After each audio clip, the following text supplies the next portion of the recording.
உங்கள் பிள்ளைகள் சீர்கெட்டு போகாதபடி ஒழுக்கத்திலே வளர்ந்து தேவ நாமத்தை மகிமைப்படுத்துகிற பிள்ளைகளாக காணப்பட ஆண்டவர் அருள் செய்யட்டும்.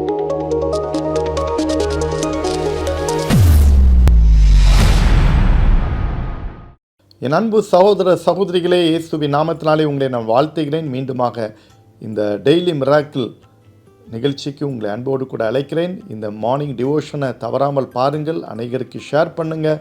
அது மட்டுமல்ல, இந்த யூடியூப் சேனலை சப்ஸ்கிரைப் பண்ணாதவங்க பண்ணுங்கள்.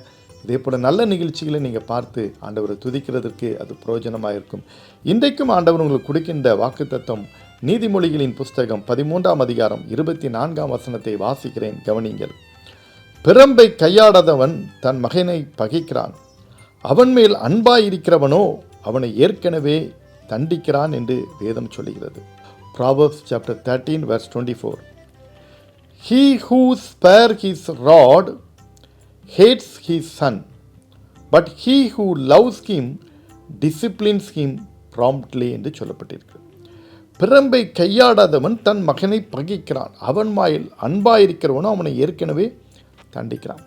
இப்போது இந்த பகுதியை பார்க்கும்போது பெற்றோர் பிள்ளைகள் என்கின்ற இருவருக்குள்ள ஒரு உறவையும் அங்கே செய்யப்பட வேண்டிய ஒரு காரியத்தையும் சொல்லப்பட்டிருக்கிறது. பிள்ளைகளை பெரும்பெடுத்து அடிப்பது தான் அவசியமா?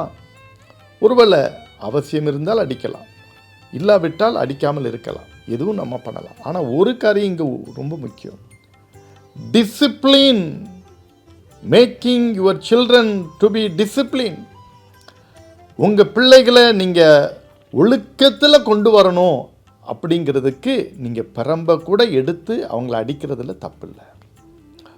ஒழுங்கீனமாய் சீர்கெட்டு ஒழுக்கம் இல்லாமல் இருக்கிற உங்கள் மகனை சீர்படுத்துவதற்காக நீங்கள் பிரம்பை கையாளுவது கூட தவறு கிடையாது என்பதுதான் வேதம் சொல்கிறது.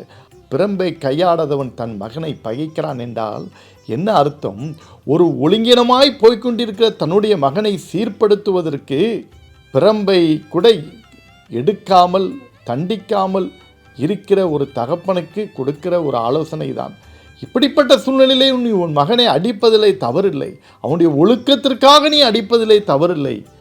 நீ பிரம்பை பயன்படுத்தும் போது அவனுடைய ஒழுக்கம் மீண்டுமாக அவனுக்கு வரலாம், அந்த ஒழுங்கினத்திலிருந்து அவன் மாறலாம், தவறிலிருந்து அவன் மனம் திரும்பலாம், அதற்கு ஒரு வாய்ப்பாக இருக்குமே என்பதுதான் இங்கே சொல்லப்பட்டிருக்கிறது. ஆனால் அவன் மேல் அன்பாக இருக்கிறவனோ ஏற்கனவே அவனை தண்டிக்கிறான் என்ற அர்த்தம் என்ன இருக்குது தெரியுமா?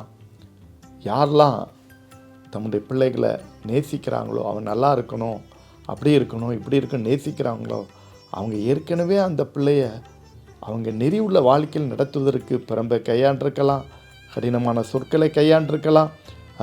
அதனால்தான் சொல்லப்பட்டிருக்கிறது ஏற்கனவே தண்டிக்கிறான்.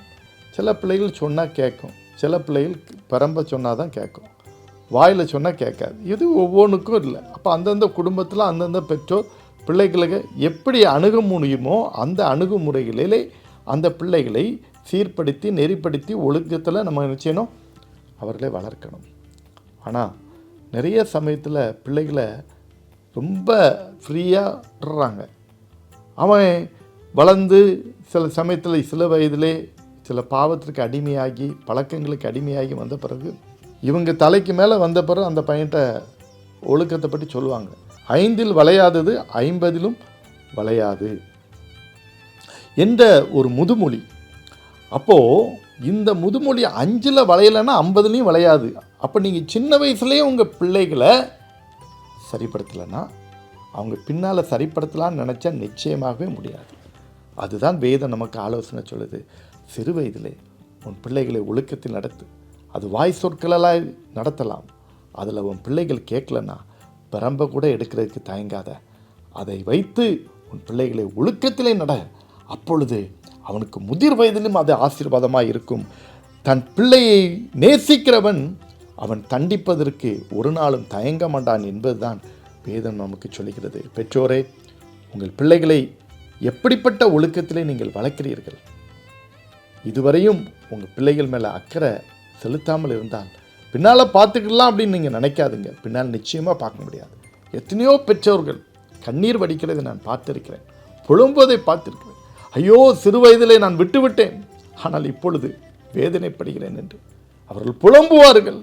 இப்பொழுது மிகுந்த துன்மார்க்கமாய் போய்விட்டானே, சொன்ன சொல்ல கேட்க மாட்டானே, புலம்புவார்கள். எப்பொழுது புலம்பி என்ன பிரயோஜனம்?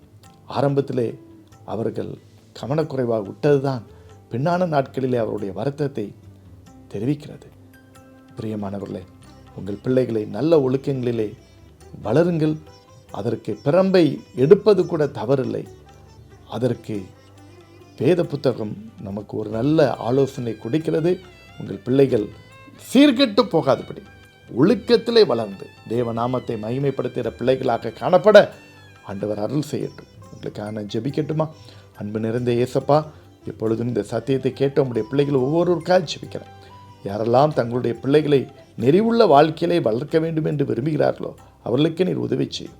ஒருவேளை அவர்களை நல்ல வாழ்க்கையிலே வளர்வதற்கு பிரம்பை கூட எடுப்பது தவறில்லை என்று வேதம் சொல்கிறது.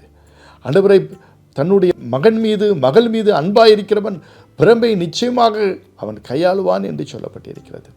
ஒருவேளை பிள்ளைகளுடைய நல்ல வாழ்க்கைக்காக ஆண்டவரை பிரம்பை எடுப்பது தவறில்லை என்பது வேதம் சொல்கிறது. அதன்படி பெற்றோர்கள் பிள்ளைகளை நல்ல ஒழுக்கத்திலே வளர்ப்பதற்கு நீர் உதவி செய்யும். பிள்ளைகளும் பெற்றோர் சொற்கேட்டு நல்ல வழியிலே வளர்ந்து தங்கள் வாழ்க்கையிலே முன்னேற தேவநாமத்தை மகிமைப்படுத்த உதவி செய்யும். இந்த நாள் முழுதும் நீரே கூட இருந்து வழிநடத்தும். ஆசீர்வதி. இயேசுவின் நாமத்தில் வேண்டிக் கொள்கிறோம் பிதாவே. ஆமென்.